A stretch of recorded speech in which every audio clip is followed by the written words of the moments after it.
വലിയൊരു അനൗൺസ്മെന്റ് ആയിട്ട് ചെയ്യാം എന്നുള്ള രീതിയിലാണ് ചിന്തിക്കുന്നത്. ഒരു 3 ആയിട്ടുണ്ട് വെച്ചോ, ബാക്കി ഒരു 5-6 കൂടെ ആയാലും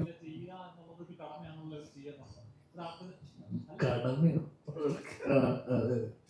അല്ല, ഇതിപ്പോ എന്താന്ന് വെച്ച് കഴിഞ്ഞാൽ നമ്മളൊരു കഥ ആലോചിക്കുമ്പോൾ ഞാൻ എത്രയോ തവണ പറഞ്ഞിട്ടുണ്ട് എനിക്ക് അഭിനയത്തിനോടുള്ള എന്റെ താല്പര്യം എത്രത്തോളമാണെന്ന്.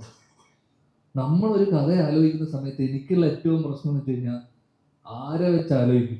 ഓക്കെ, എനിക്ക് പ്രശ്നമുണ്ട് ആരെ വെച്ച് ആലോചിക്കുന്ന വെച്ച് കഴിഞ്ഞാൽ ഇവരുടെ അടുത്തൊക്കെ പോയി കഴിഞ്ഞ് കഴിഞ്ഞാൽ ഇതെല്ലാം കൃത്യസമയത്ത് നടക്കുമോ? ഓക്കെ, ഒന്ന് ആരടുത്ത് പോകും? കാരണം ഇവിടെ വളരെ ലിമിറ്റഡ് ആക്ടേഴ്സേ ഉള്ളൂ.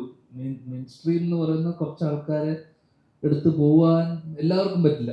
ദൈവം സഹായിച്ച് നമ്മളൊക്കെ എല്ലാവരും പരിചയമുള്ളതുകൊണ്ട് നമുക്ക് പറ്റുന്നു. എന്നാൽ പോലും അവർക്കൊക്കെ ഇപ്പോൾ 2-3 വർഷത്തേക്ക് സിനിമകളുണ്ട്. അവരിലേക്ക് പോകുമ്പോൾ തന്നെ അവർ സ്റ്റാർസിൻ്റെ അടുത്ത് പോകുമ്പോൾ വെച്ചാൽ അവർക്ക് ഓരോ സീസണൽ ത്രില്ലറുമായിട്ട് പോകുമ്പോൾ അവർക്ക് കോമഡി മതി എന്ന് പറയും, കോമഡി ആയിട്ട് പോകുമ്പോൾ ത്രില്ലർ മതി എന്ന് പറയും.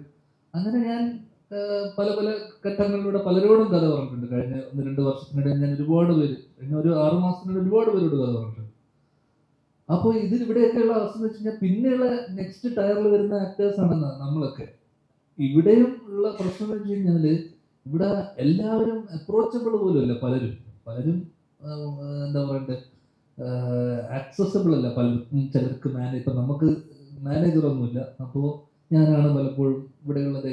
ഇവനടക്കം എന്നോട് എന്ത് വേണം നിനക്ക്, എപ്പോഴും നമ്മൾ അവൈലബിൾ ആണ്. ഓക്കെ, അങ്ങനെ അവൈലബിൾ ആയിരിക്കുന്ന ചുരുക്കം ആൾക്കാരേ ഉള്ളൂ. മറ്റവരൊക്കെ എവിടെയാണെന്ന് പോലും നമുക്ക് അറിഞ്ഞൂടാ പലരും.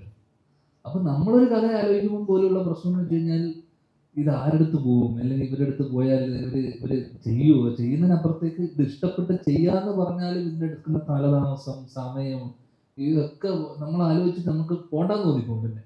പിന്നെയുള്ള സംഭവം എന്ന് വെച്ച് കഴിഞ്ഞാൽ ഒരു ബഡ്ജറ്റ്, ഈ ബഡ്ജറ്റിലുള്ള നിർത്തണം. കാരണം പ്രീ റിലീസ് പഴയ പോലെ ബിസിനസ് ഒന്നുമില്ല. തിയേറ്ററിൽ ഓടി കിട്ടുന്ന പൈസ മാത്രമേ ഉള്ളൂ. തിയേറ്ററിൽ ഓടി കിട്ടിയാൽ മാത്രമേ ഇന്ന് ബിസിനസ് ആവുന്ന പോലും. അതും വലിയൊരു ബിസിനസ് ആവുന്നുമില്ല. അപ്പം ചില സിനിമകൾ, ഇപ്പൊ ഈ സിനിമയൊക്കെ സാറ് അത് ഇഷ്ടപ്പെട്ടു, ഇവരുടെ ഒരു കൺവിക്ഷന്റെ പുറത്ത് ഈ പറഞ്ഞ ബിസിനസ് ഒന്നും നോക്കാതെ ആ സിനിമ സംഭവിക്കണം, അല്ലെങ്കിൽ ആ സിനിമ നല്ല സിനിമയാണ്, ആ സിനിമയുടെ പുറത്താണ് ഇൻവെസ്റ്റ് ചെയ്യുന്നത്. ഓക്കെ, ആ കഥയുടെ പുറത്താണ് ഇൻവെസ്റ്റ്മെന്റ്, ആ നടന്റെ ഒന്നുമല്ല. ഈ കഥ നല്ലതാണ്, ഈ സിനിമ സംഭവിക്കണം, ഈ സിനിമ പറഞ്ഞാൽ ഈ സമയത്ത് ഈ സിനിമ പറഞ്ഞാൽ അതിനേക്കാളൊക്കെ ഉപരി ഈ സിനിമ, നമ്മളൊരു സിനിമ ഒരുമിച്ചൊരു സിനിമ ചെയ്യുക എന്നുള്ളതും കൂടെ, ഇതിനൊരു കഥ ചെയ്യുക എന്നുള്ളത്, അതിന്റെ തിയേറ്റർ കളക്ഷനൊക്കെ മുകളിൽ ഇതൊരു ആഗ്രഹവും ഒരു സന്തോഷവും കൂടിയാണ് ഇങ്ങനൊരു സിനിമയൊക്കെ സംഭവിക്കുന്നത്. ഞങ്ങളുടെയൊക്കെ ഇതിനകത്ത് വരുമ്പോൾ നമ്മൾ ആലോചിക്കും, ബിസിനസ് ഒക്കെ ആലോചിച്ച് ഇത് ബിസിനസ് ആവൂലേ, അല്ലെങ്കിൽ ഇത് അതാവൂലേ, ഇതൊക്കെ കുറേ ചിന്തകളാണ്. അങ്ങനെ ചിന്തിച്ച് കുറച്ച് പേരെടുത്തൊക്കെ പോയി ഇപ്പൊ കഥ പറഞ്ഞൊരു കുറച്ചധികം സിനിമ, ഒരു 3-4 സിനിമ ആയിട്ടുണ്ട്. ഒരു കുറച്ച് സിനിമയും കൂടെ വെച്ചിട്ടുണ്ട്. വലിയൊരു അനൗൺസ്മെന്റ് ആയിട്ട് ചെയ്യാം എന്നുള്ള രീതിയിലാണ് ചിന്തിക്കുന്നത്. ഒരു 3 ആയിട്ടുണ്ട് വെച്ചോ, ബാക്കി ഒരു 5-6 കൂടെ ആയാൽ അനൗൺസ് ചെയ്യും. ഓക്കെ, എക്സ്പെരിമെന്റിൽ തുടങ്ങാന്ന് വിചാരിച്ചേ.